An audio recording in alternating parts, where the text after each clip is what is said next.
السلام علیکم ناظرین، اردو چینل پر آپ کا استقبال کرتی ہوں۔ ہم نے آپ کو پچھلی بار بتایا تھا کہ ہم ایک اردو شعر کا پوسٹ مارٹم کے نام سے ایک سیریز لے کر آ رہے ہیں جو بہت جلد لے کر آئیں گے۔ آج میں اس کی پہلی قسط آپ سب کے سامنے پیش کرنے جا رہی ہوں۔ تو ہم اس قسط کا آغاز وسیم بریلوی کے شعر سے کرنے والے ہیں۔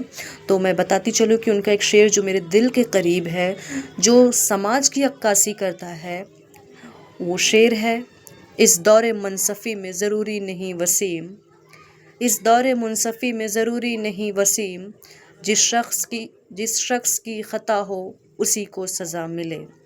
اس شعر پر ہم ڈیٹیل کریں گے، اس شعر پر ہم جانکاری لیں گے کہ اس شعر کے کتنے پہلو ہیں، شاعر نے کس کس انداز سے لکھا ہے، شاعر نے کیا محسوس کیا ہوگا اس کو لکھتے ہوئے، اور اس کا درد کیا ہے، وہ ہم آپ سب سے ساجھا کریں گے۔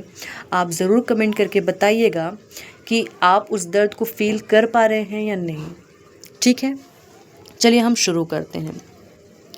تو یہ ہے: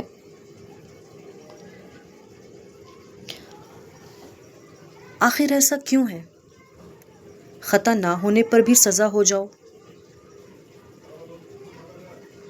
آخر ایسا کیوں ہے خطا نہ ہونے پر بھی سزاوار ہو جاؤں؟ الزام دوں تو کس کو دوں، منصف کو، ملزم کو، یا اس دور کو؟ لیکن ہمیں لگتا ہے کہ سب سے بڑا قصور ہمارا ہی ہے، ہماری نظر ہی دھوکہ کھائے ہوئے ہے۔ منصف، ملزم، دور، یہ سب تو اپنا اپنا کردار ادا کر کے آگے بڑھ جاتے ہیں۔ پھر ہم اپنا محاسبہ کیوں نہیں کرتے؟ پتہ تو چلے کہ اس دور میں ہم نے کون سا کردار ادا کیا ہے۔ ہم تو بالکل اس ٹوٹے پھوٹے ڈسٹ بین کی طرح ہیں جو کوڑا کرکٹ جمع کرنے کی صلاحیت نہیں رکھتا، بلکہ گندگی کے ڈھیر کا منبع ہو جاتا ہے۔ کیا ہمارے پاس ہاتھ پیر کی دولت نہیں ہے کہ اپنے سامنے کے کوڑا کرکٹ کو ہٹا کر راستہ بنا سکیں؟ بالکل ہے، مگر ہمیں علم نہیں کہ ان کا استعمال کیسے کرتے ہیں۔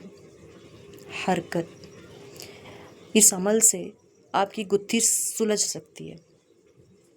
تو دیر کس بات کی؟ ذہن پر اٹی دھول کی مٹی کو پھونکنے کا وقت آ گیا ہے، ورق پر جمع دھول کو اپنی آنکھوں سے اڑانے کا وقت آ گیا ہے، آس پاس کو کھلی آنکھوں سے دیکھنے کا دور آیا ہے، ورنہ منصف، ملزم، دور تو اپنا کردار ادا کر کے چلے جائیں گے، لیکن جاتے جاتے ہمیں اپنے پیروں تلے روند کر چلے جائیں گے۔ زندگی ہے تو اپنا حصہ ڈالنا سیکھو۔ یہ ایک کمپاؤنڈنگ گیم کی طرح ہے، جس کا جتنا زیادہ حصہ ہوگا اس کی اتنی زیادہ عزت۔ یہ شعر تو سنا ہوگا آپ نے: میں ہی اپنی منزل کا راہبر بھی راہی بھی۔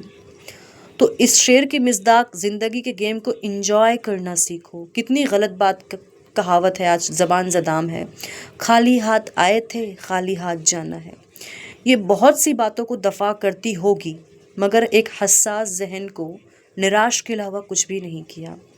ہاں، ہم بے شک خالی ہاتھ آئیں، لیکن جس نے 60-65 کی عمر پائی وہ خالی ہاتھ گیا کیسے؟